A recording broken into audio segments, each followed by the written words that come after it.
Good morning, everybody. My name is Damien Walshe. I work for Independent Living Movement Ireland, ILMI, and I'd like to welcome you all to the launch of Not in the Driving Seat, the Reliance on Family for Support and the impact it has on the lives of disabled people. ILMI, for those of you who are new to us, we're a National Cross-Impairment Disabled Persons Organisation, or DPO. Our vision is an Ireland where disabled persons have freedom, choice and control over all aspects of their lives and can fully participate in an inclusive society as equals. As I say, we're delighted to launch Not in the Driving Seat. It's a research report which was carried out by Marie Lynch. The report seeks to examine the impact that this reliance on family members for support, the impact it has or has had on the quality of life and self-determination on disabled people. The agenda for this morning's launch is that I'll give a brief overview of the context of the report, how it was developed, and some of its key findings. I'm delighted to be joined by Des Kenny, ILMI Chairperson, who will give a short input on the significance of this research. And finally, my colleague Shelly Gaynor, ILMI Peer Mentor, will then give an input on the Personal Assistance Service, or PAS, as an understanding of a full PAS is central to this report. I want to note that this launch is being recorded and will be edited to include subtitles, and that video will be available on our website shortly. We'd ask that those who are attending the launch keep on mute for access purposes, and for access purposes we've disengaged the chat function as its use can have an impact on those using screen reading technology. So before handing over to Des, I want to provide some context on the background of Not in the Driving Seat, as it's a hugely significant piece of research. Nationally and internationally, there exists an abundance of research which explores the impacts on family members who provide supports for disabled family members. However, there's a significant absence of research documenting the impact that reliance on family members for support has on the lives of disabled people. I want from the outset to acknowledge Selina Bonnie, ILMI Vice Chairperson, who as a disabled academic noted this absence of research and with her colleagues on the ILMI board, led the development of this project. I want to thank Marie Lynch for her research and for drafting the report. And I specifically want to pay tribute to the disabled people who give up their time, their experience and their expertise to be part of this research. We want to acknowledge that the subject matter was often difficult to discuss, but we appreciate that those disabled people who took part recognize the value of their experience to inform this research, not just for research itself, but to inform policy and practice that will lead to systems change for other disabled people and their families. The research objectives were to firstly review national and international literature on this topic. It was then to create spaces for disabled people who rely on family members for support to have their voices heard. It was to document the impact on disabled people themselves by having to rely on family members for support, and to ensure that disabled people's voices are central to any discussion about support and its impact on family dynamics. Just to say, when Marie undertook the research, it was very clear that nationally and internationally, that as Selina had suggested, there is no other documented evidence around the impact on disabled people's lives who rely on family for support. So to that end, Not in the Driving Seat is something we're hugely proud of because it does break new ground. The research was carried out in focus groups with disabled people and one-to-one interviews. And from that, there were 4 emerging themes where disabled people spoke about spontaneity, they spoke about choice, and they spoke about compromise, and they spoke about privacy. And the research uncovered instances where people relied on family for supports, and then for disabled people who had access to a personal assistance service, could actually say, well, in the absence of a PAS, this is what I've had to do in the past. So we provided that comparator between having family supports or not relying on family for supports. Without going into full detail of what the report says, I just want to focus on some of the findings across the 4 themes. For spontaneity, where people were relying on family members for support, one of the things that demonstrated that people had to plan to arrange something. So you relied on family, you lacked freedom and personal autonomy and the toll that took on disabled people's lives. For disabled people who didn't rely on family members for support because they had access to a full personal assistance service, it enabled people to enjoy family company and play an equal part in family life, as well as being able to live their own lives. In relation to choice, the disabled people without a PA service found it difficult to have opportunities to express themselves and make choices about how they live their lives. For those that had a personal assistance service, they indicated how this service enabled them to make life choices, to become equally involved with their family, and contribute meaningfully, including providing supports to other family members, whether they be siblings, their own children, or their parents as well. In terms of compromise, the disabled people who were forced to rely on family members' support felt that they continually lived with compromise and not experiencing personal autonomy. In terms of privacy, the lived experience of those relying on family support members brought to the fore around issues relating to family boundaries consistently needing to be managed. The overarching theme for the report showed the lived experience of the disabled people participating in the research showed that a personal assistance service enabled them to have fun with their family, as well as to live spontaneously without having to plan too far ahead. Those without that support or with a limited PA support had showed the effort that had to take to plan events in advance and how it had inhibited their choices, their freedom, when they were forced to rely on family members or friends for support, and that they noted their own lack of autonomy. So the title of the research, Not in the Driving Seat, came from a quote from one of the participants who noted that without that personal assistance service and having to rely on family members, they weren't in the driving seat in their own lives. So to that end, we'll give details just at the end of this launch about how people can access the research. I just wanted to pass over to Des Kenny, the ILMI chair, to say a few words about the significance of the research. Thanks, Damien. I must apologise in advance in the sense that for some reason or other I've woken up today with touch of laryngitis. Damien, you've taken much of probably what I would have said in a way, and I have kind of encapsulated in my introduction to the report.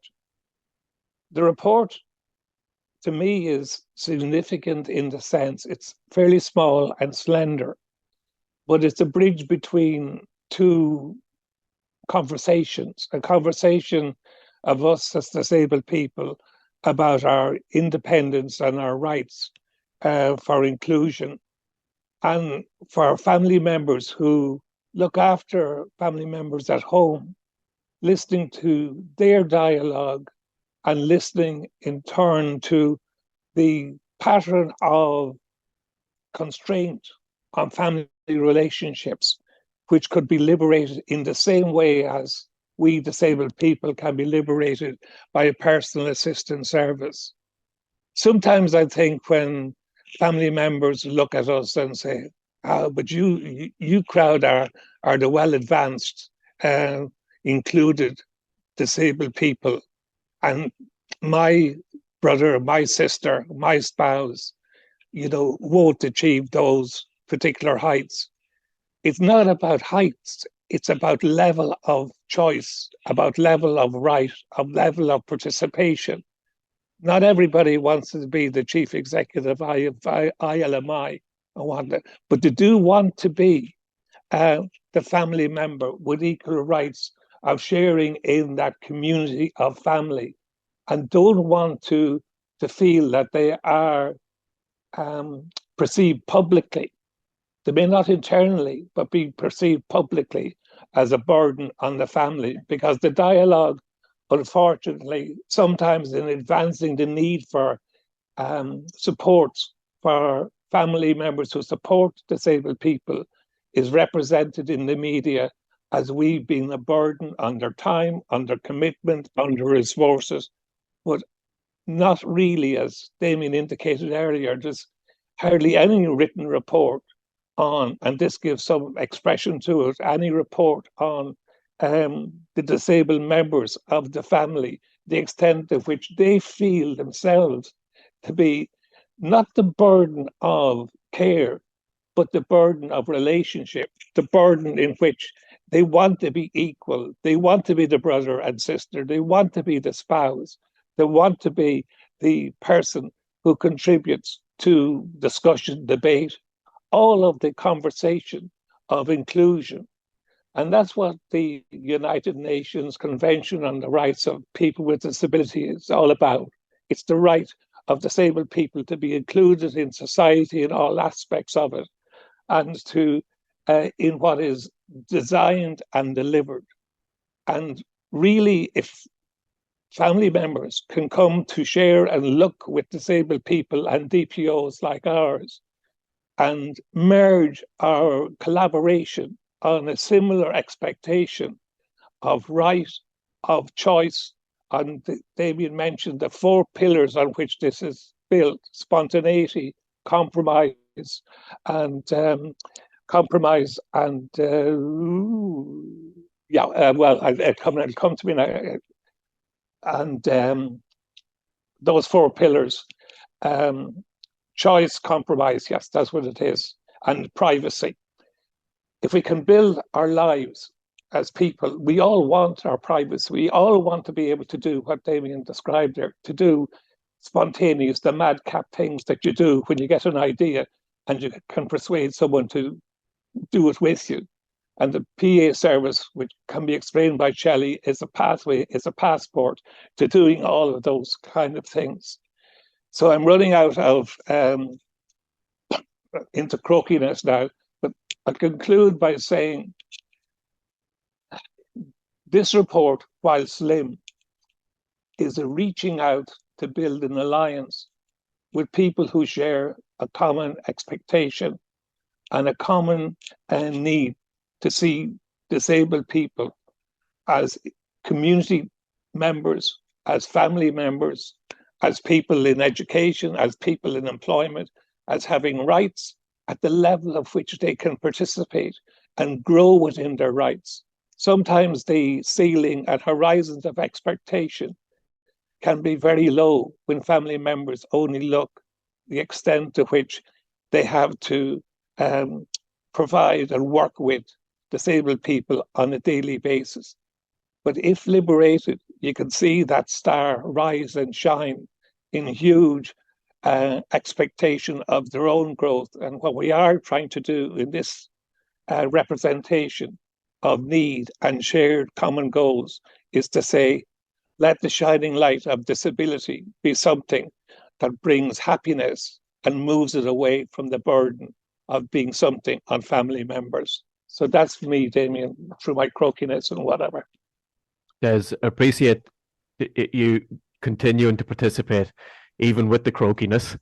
And I think your point around the liberation is central to not in the driving seat, because it's noted that where people have access to the supports they need to live lives of choice and control, it not only liberates disabled people as individuals, but liberates them as family members to live lives as equals within their own family, and also has an effect then to obviously liberate family members to solely be family members and not providing supports.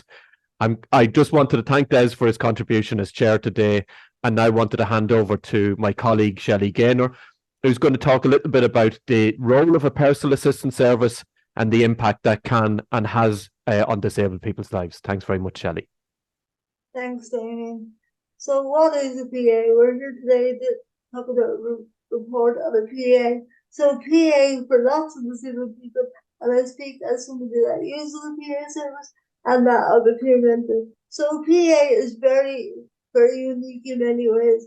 A PA is a personal assistant, and keys in the name, personal to the person that uses it.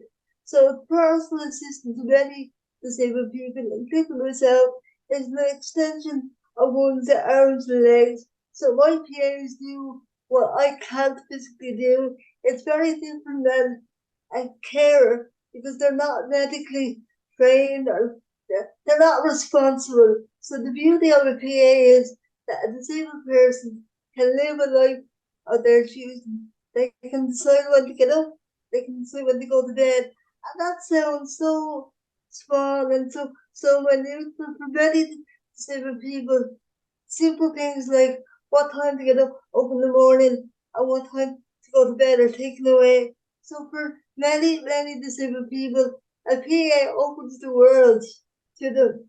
Because often when you have a high level disability or any kind of disability and you need some sort of support, choice and control that Damien and Bells have talked about is taken away.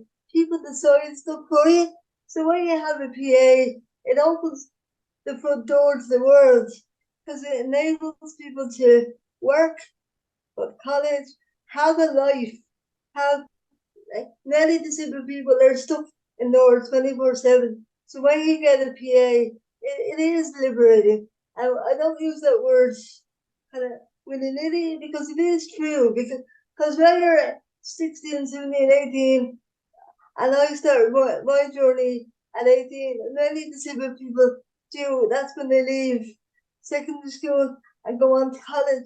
So when you're 16, 17, and 18, beginning early adulthood, a PA gives you the tool to be the person that you want to be. You can go to college. Many people that I work with, they experience PA for the first time when they enter third level education. They go to college.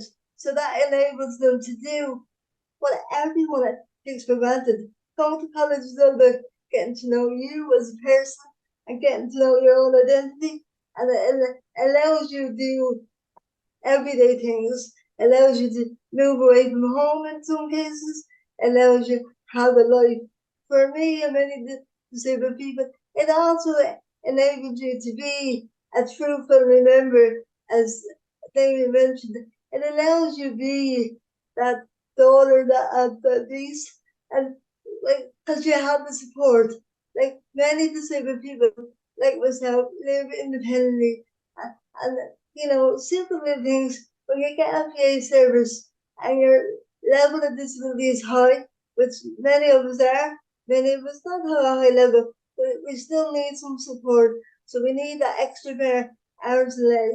And for me and many other disabled people, a PA may drive a vehicle. I never thought growing up that I'd be able to have a car.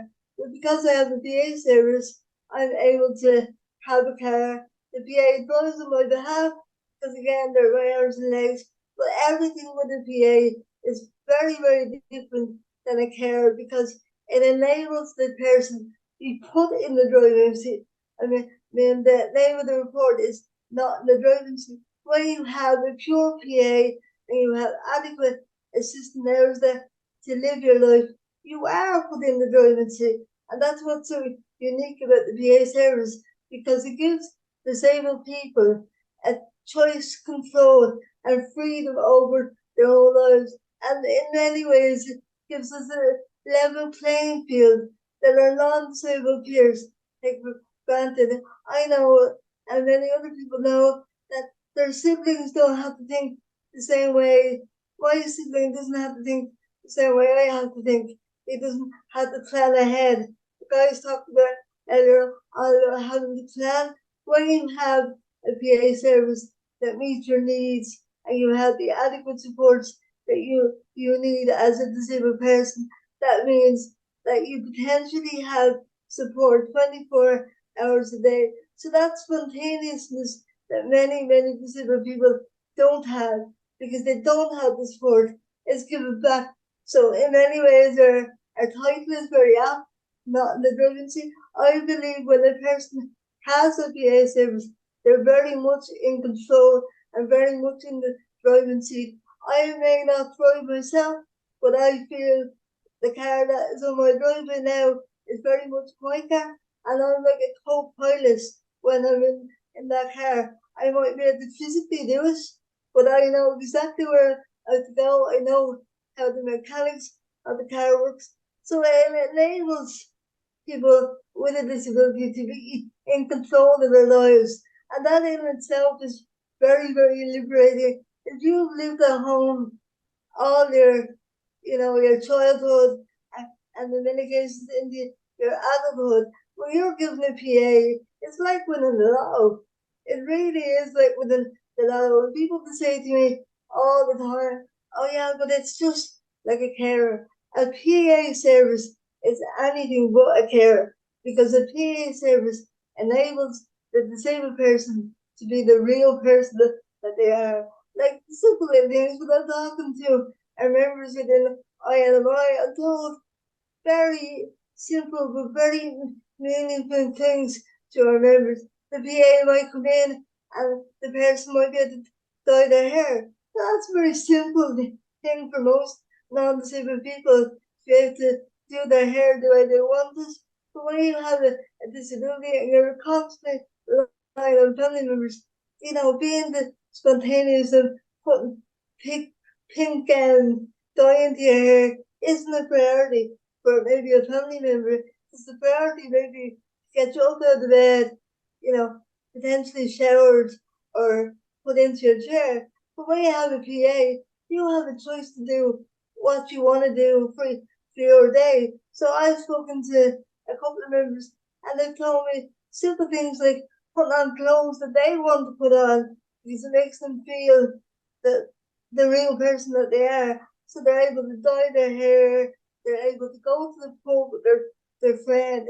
It's all about giving a level playing field to a disabled person, and it enables them to be the person that they want to be, not the quiet individual that maybe sitting in the wheelchair in the corner and mum and dad have been looking pretty for the day because the relations are coming over. The personal assistant service allows people to take control of their lives, and in many cases it's for the first time. So that's why I say having a PA service is truly liberating. Many of my friends and neighbours, and I know I'm not alone when I say this, because disabled people hear this all the time. Oh yeah, but they're your carer. My PAs are anything but my carer. If anything, I would think it's fair to say that many disabled people care for their staff. My PAs are purely my arms and legs. They enable me to be the Shelly that I want to be, or be the Jack that Jack wants to be. It puts the person in the driving seat, and that's why I have to say, when I saw the title of the report, it's very apt, very real, and very raw. So I hope you enjoy reading it, and look forward to hearing your feedback. I'll leave it there, Damien. Thanks very much, Shelly. I really appreciate that. I think it's really important that within the context of the launch today, that Shelly as peer mentor can give that expression of how a real personal assistance service liberates disabled people, gives them agency, choice and control over their lives. And what this report captures is where disabled people rely on family for supports, they don't have that choice and control. They have to compromise. They lose their spontaneity. They don't have the privacy that they want in their lives.